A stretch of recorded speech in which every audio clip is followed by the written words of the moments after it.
Bonjour, bienvenue sur ma page. Aujourd'hui, je vais vous parler d'un éditeur qui fait dans le format XXL, mais pas uniquement dans les pages originales. Je vais vous parler de Taschen. J'ai découvert l'éditeur Taschen à la fin des années 80, lorsque je me suis acheté un livre d'art sur l'histoire de l'art. C'était sur le mouvement allemand du Bauhaus. C'était l'anecdote inintéressante du jour, mais c'était simplement pour vous mettre en situation, pour vous expliquer que cet éditeur existe depuis presque aussi longtemps que moi, en fait. Dès ses débuts, il était tourné vers l'art, son histoire, ses artistes et leur représentation la plus fidèle possible. Taschen, ou on dit Taschen, je ne suis pas sûr, donc je continue à dire Taschen. Taschen est le nom d'une maison d'édition allemande créée en 1980 à Cologne, spécialisée dans les représentations luxueuses d'art, que ce soit pour le grand public, avec ses livres sur la peinture, la sculpture, l'architecture, le design, mais aussi des tirages plus confidentiels avec des sujets dits pour adultes. Et il existe de nombreuses éditions à tirage limité pour amateurs fortunés d'art sous toutes ses formes. Il existe de nombreux formats, depuis les XXL difficiles à manipuler si on n'est pas Schwarzenegger, jusqu'au format pocket, en passant par les formats souples, cartonnés, dans un fourreau, etc. Notez d'ailleurs que Taschen réédite de multiples fois les mêmes collections, mais à différents formats. Mais on verra ça plus en détail avec la Marvel Comics Library. La collection Marvel Comics Library a débuté en 2021 avec l'album Spider-Man Volume 1, 1962-1964, comprenant les 21 premiers épisodes de Amazing Spider-Man et son premier annual. 698 pages pour une taille de 28 cm par 41 cm approximativement et un poids approximatif de 6 kg. C'est un beau bébé. Un peu lourd quand même. Le prix de vente de l'édition normale, éditée à 5000 exemplaires, est de 200$, et celui de l'édition limitée, que je n'ai pas, tiré à 1000 exemplaires, est de 600$. Amis milliardaires et bodybuilders, vous savez ce qu'il vous reste à faire. Ce premier volume fut un succès, et il fut suivi par le début de plusieurs autres séries, toutes calquées sur le même moule. Un tirage normal et un tirage limité avec leurs prix respectifs, taille et poids identiques, contenu plus ou moins identique. Tout dépend en fait du nombre d'annuals publiés dans chaque album, avec au minimum toujours une vingtaine d'épisodes. Évidemment ça dépend quand la série a moins de 20 épisodes.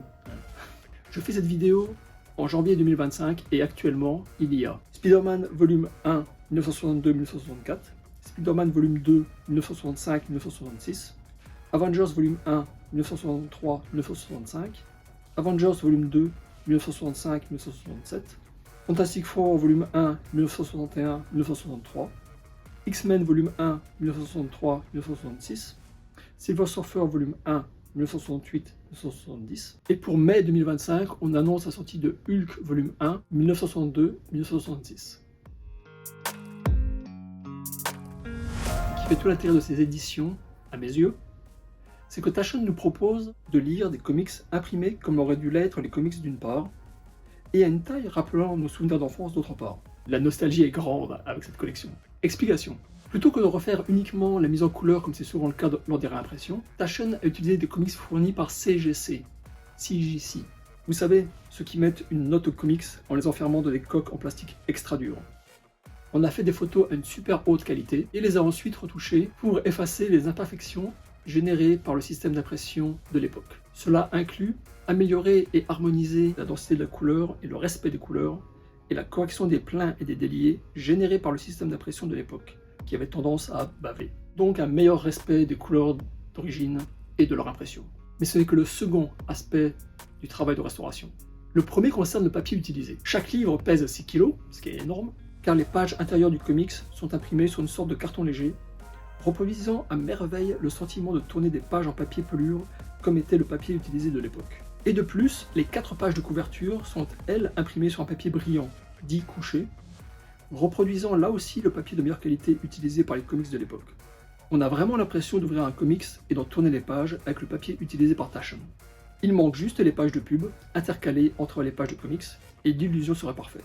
Et si Taschen ne les a pas tous imprimées, ils ont imprimé les pages d'autopromotion de Marvel, en fin d'épisode, où Marvel vantait la sortie d'un ou plusieurs de leurs titres. Et cerise sur le gâteau, il y a même le courrier des lecteurs de l'époque. Donc pour résumer, on a une copie presque parfaite d'un comics de l'époque, avec sa couverture brillante, ses pages en papier un peu brut, les pubs de fans de comics et le courrier des lecteurs. Et c'est là que la taille du livre prend tout son sens. Car si la collection Marvel Comics Library nous paraît gigantesque à nous adultes, c'était aussi le cas des comics normaux quand on les lisait en tant qu'enfant. Avec notre taille d'enfant, à l'époque, lorsqu'on lisait un comics, leur taille nous paraissait, la taille des comics nous paraissait gigantesque, en tout cas beaucoup plus grand à l'époque que maintenant. Nous sommes des adultes. Quand je vous dis que cette collection est un summum presque parfait de nostalgie. Alors je disais presque parfait parce que oui, il y a eu un coup de calcaire avec la sortie d'une part du Silver Surfer et ensuite la sortie du Spider-Man Volume 2, tous les deux en 2023. Le problème est le suivant. Taschen se présente avec cette collection comme les pros de la restauration et de la fidélité par rapport aux comics originaux. Or, étrangement, pour ces deux volumes, ils ont complètement changé la saturation du jaune, la couleur jaune, d'une part, et ils ont également changé des couleurs, ici et là, d'autre part. C'est clairement visible dans ces images de comparaison entre les comics originaux et l'album de Spider-Man, voire entre le volume 1 et le volume 2. Personnellement, si j'avais acheté cet album numéro 2 de Spider-Man, chose que je n'ai pas faite, si j'avais acheté, je ne m'en serais pas rendu compte, parce que je ne suis pas suffisamment un fan des premiers épisodes dessinés par Steve Ditko pour noter les différences. Mais les puristes ont hurlé au scandale, et je les comprends. D'ailleurs, entre nous, j'ai acheté le Silver Surfer, et je ne me suis pas rendu compte. Il faut quand même bien reconnaître que plus dérangeant quand même est le changement de couleur du bleu en vert et du brun en mauve. Mais là aussi, il faut vraiment être un expert pour noter les différences entre les comics originaux et les albums de Taschen. Je vous disais au début de vidéo que Taschen, généralement, régulièrement, publie différents formats dans la même collection. Et c'est le cas, évidemment, avec la Marvel Comics Library. À l'heure actuelle, donc janvier 2025, il existe deux formats. Le format original, on va dire le XXL, que j'ai ici, qui correspond plus ou moins à 28 par 41 cm, et le nouveau format qui, contrairement au XXL, n'a pas de nom. Donc pour le suivi de cette vidéo, je vais l'appeler normal, le format normal, qui fait 21 par 31 cm, et qui a deux différences par rapport au XXL. Je veux dire, deux différences en plus du format, évidemment. Donc, trois différences en tout. 1. Le format. 2. Le prix. Les formats normaux donc, sont vendus à 80 $ au lieu de 200. Ça fait une grosse différence tout de suite. Et troisième différence, le papier. Là où le XXL utilise du papier couché et du papier cartonné, le format normal, lui, n'utilise qu'un format couché, ou on va dire semi-couché. Je ne possède pas de ce format normal, mais il paraît que les premiers acheteurs ont dit que ce papier semi-couché ne gêne absolument pas au confort de lecture. Il est mieux que le papier couché utilisé par exemple par Marvel pour ses omnibus. Et je présume que par là ils veulent dire mieux dans le sens où ils respectent mieux les couleurs, qui sont moins saturées que dans les omnibus de Marvel. On a vu lors de la présentation de la Marvel Comics Library qu'il existe deux prix suivant le format choisi, donc format normal ou format limité. Ce sont des prix de base qui ne sont pas modifiés par Taschen, sauf lors de leurs deux soldes biannuels qui ont lieu en janvier et en août, et où le prix est réduit de moitié. Ce qui coûtait 200 $ n'en coûte plus que 100. Par contre, ça c'est donc pour l'édition XXL normale. Pour l'édition XXL limitée, je n'en ai jamais acheté, donc je ne sais pas de combien c'est réduit, mais je sais que c'est pas réduit de moitié.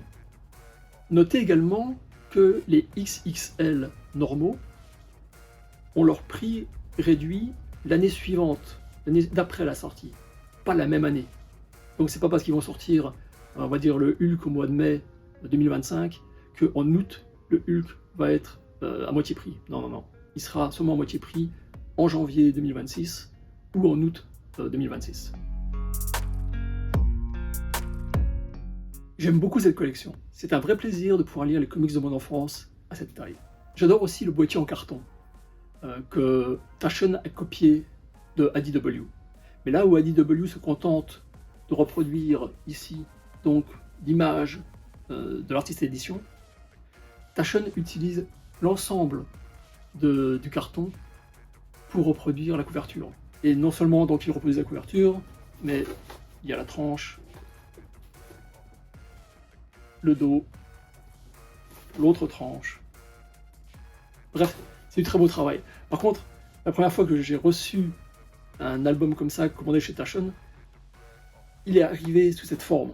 Donc juste emballé, il y avait un fin emballage plastique dessus.